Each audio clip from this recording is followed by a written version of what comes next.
ತಮ್ಮಂದಿರೇ ಅವನಕ್ಕರ್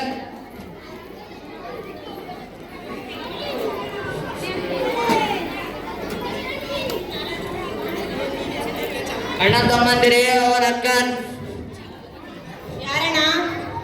ಅಣ್ಣ ಅಣ್ಣ ಅಕ್ಕನಲ್ಲ ಅಣ್ಣದು, ಅವು ಅಕ್ಕಂದಿವೆ.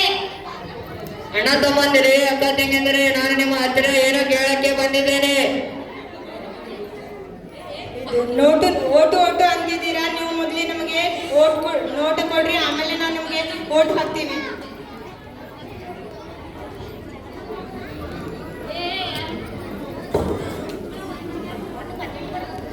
ಏ ಯಾರಮ್ಮ ಅದು? ನಮ್ಮ ಅಣ್ಣಂಗೆ ಎದುರು ಮಾತಾಡೋಳು, ಸುಮ್ಮನೆ ಕುತ್ಕೊಳ್ಳಮ್ಮ. ಸಮಾಧಾನ ಸಮಾಧಾನ ಸಮಾಧಾನ ಎಲ್ಲ ಸಿಗುತ್ತೆ ಇದರಲ್ಲಿ. ನಿಮಗೆ ಖರ್ಚಿಗೂ ದುಡ್ಡನ್ನು ಕೊಡ್ತೀನಿ, ಹಾಕೊಳ್ಳಕ್ಕೆ ಬಟ್ಟೆನೂ ಕೊಡ್ತೀನಿ, ತಿನ್ನಕ್ಕೆ ಆಹಾರನೂ ಕೊಡ್ತೀನಿ, ಎಲ್ಲಾನು ಕೊಡ್ತೀನಿ. ಸಮಾಧಾನ ಸಮಾಧಾನ. Vote vote. ನಿಮ್ ಸರ್ಕಾರ ಬಂದು 5 ವರ್ಷ ಆಯ್ತು. ಏನ್ ಮಾಡಿದೆ ನಿಮ್ ಸರ್ಕಾರ ಬಂದು? ಕುಡಿಯೋಕೆ ನೀರು ಇಲ್ಲ, ಓಡಾಡೋದೇ ರಸ್ತೆನೂ ಇಲ್ಲ, ಶೌಚಾಲಯನೂ ಇಲ್ಲ. ನೀವು ಎಲ್ಲರೂ ನನಗೆ ಓಟ್ ಹಾಕಬೇಕು. ಎಲ್ಲರಿಗೂ ನಮಸ್ಕಾರ. ಬನ್ನಿ ನಾವು ಇವತ್ತು ನಮ್ಮ ಜನನಾಯಕರ ಹತ್ತಿರ ಮಾತಾಡ್ಕೊಂಡು ಬರೋಣ. ಆಸ್ಪತ್ರೆಗಂತೂ ದುಡ್ಡು ಬಂದು ಹೋಯ್ತು. ಶೌಚಾಲಯಗಳು ಇದ್ರೆ ಇಟ್ಟು ಬಿಟ್ರೆ ಇಟ್ಟು.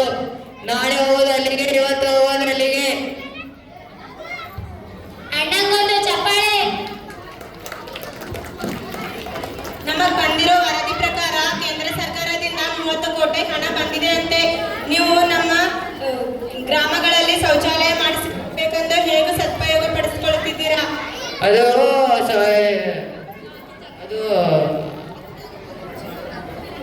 ಯಾರು ಮೆಣಸಿನ್ಕಾಯಿ ಕೀಳು? ನಮ್ಮ ಅಣ್ಣ ಹೇಳೋದೆಲ್ಲ ಗಳು. ಮತ್ತೆ ಬಂದ ಪರಿಸ್ಥಿತಿ, ಮಹಿಳೆಯರು ಮತ್ತು ಮಕ್ಕಳು ಸಿಕ್ಕಿದೆ ಅಂತೆಲ್ಲ ಓಟ್. ಅದೆಲ್ಲ ಪರ್ಸನಲ್ ಮ್ಯಾಟ್ರಲ್ಲಿ ಹೇಳಂಗಿಲ್ಲ. ಧನ್ಯವಾದಗಳು.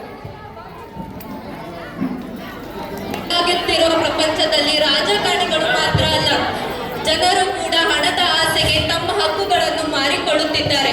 ಒಳ್ಳೆಯ